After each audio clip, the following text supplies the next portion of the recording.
подводном храме Тансан увидел самого морского бога в его настоящем теле. Этот великан ничем не отличался от человека с точки зрения внешности, облаченный в белые позолоченные одежды с трехконечным обручем на голове. Он выглядел очень знакомым, почти так же, как намерение оставшегося морского бога. Только в то время он был лишь тенью, а теперь Тансан увидел его истинный облик. Внешний вид морского бога был чрезвычайно достойным. Он внимательно наблюдал за Тансаном, в его глазах мерцал слабый свет. Огромное давление, ощущавшееся снаружи, здесь стало еще более гнетущим. «Здравствуй, уважаемый морской бог. Я действительно не ожидал, что ты лично проведешь эту церемонию наследования». Тансан сохранял рациональную позицию, спокойно наблюдая за морским богом.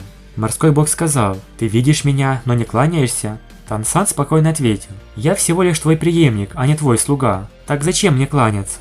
Морской бог улыбнулся, медленно поднимаясь со стула. Его фигура сразу создавала ощущение высокой горы. На самом деле этот морской бог был 100-метровой высоты.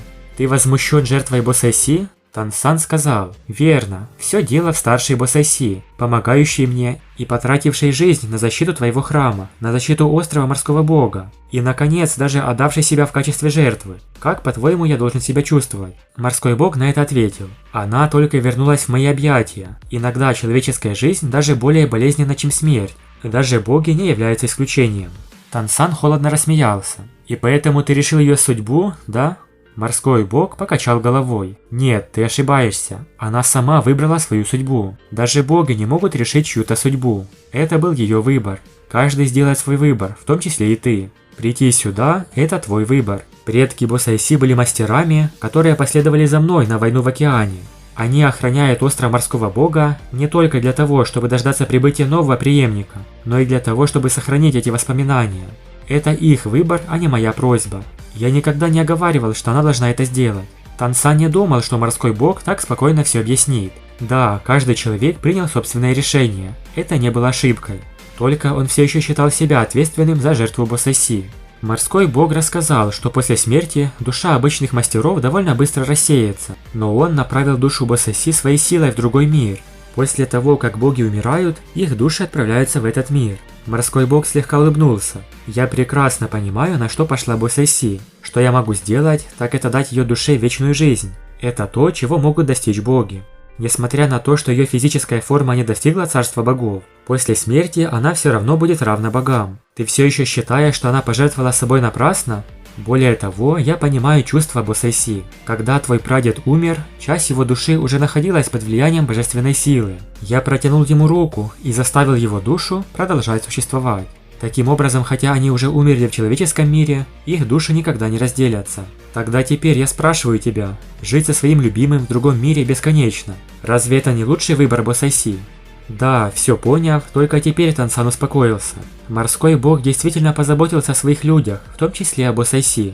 Он сказал: «Ты уже догадался, что боги – это на самом деле люди, сила которых достигла определенного уровня. Следовательно, боги по сути это тоже люди, и жизнь богов также ограничена, только их жизнь гораздо дольше, чем у людей. После того, как боги умирают, их души не рассеиваются, а становятся божественными душами, которые в конечном итоге переходят в другое пространство. Проход между божественным и человеческим царством однонаправленный. Только божественные души могут войти в божественное царство, но не люди». Морской бог продолжил: «Если бы я мог перевоплотиться в человека, я бы предпочел не быть богом. Жизнь в божественном царстве намного утомительнее, чем в мире смертных. Я даже немного завидую Босайси, потому что она может стать божественной душой и найти своего возлюбленного в божественном царстве, не будучи в одиночестве. Одиночество – это самое страшное. В божественном царстве все являются бессмертными божественными душами. Сила в основном бессмысленна. После столь долгого ожидания я выбрал тебя.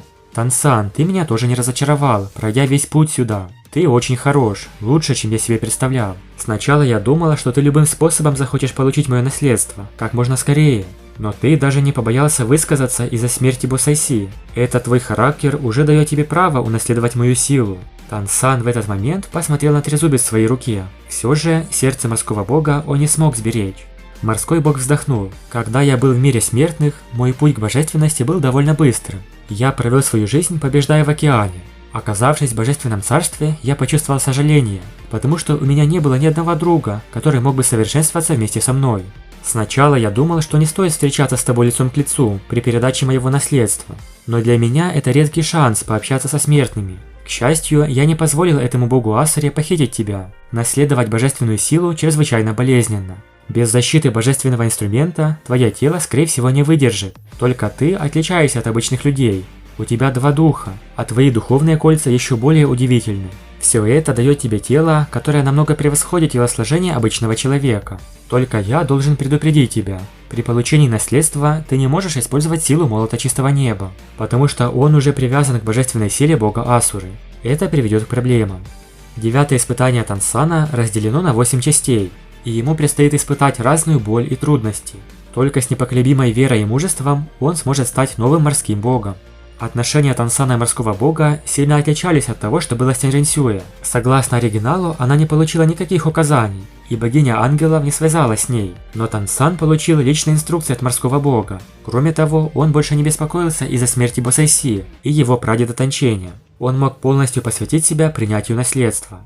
Также морской бог указал на жемчужину чудо-кита и сказал использовать ее во время последней части испытания, чтобы восстановить трезубец. Очень интересный разговор Тансана и морского бога. Действительно, Тансану повезло получить наследство такого положительного божества. Теперь ждем самого процесса, когда Тансан будет проходить через новые страдания и станет морским богом. Большое спасибо за просмотр. Напишите в комментариях, как вам настоящий морской бог и его отношение к Тансану. Подписывайтесь на канал и всем пока.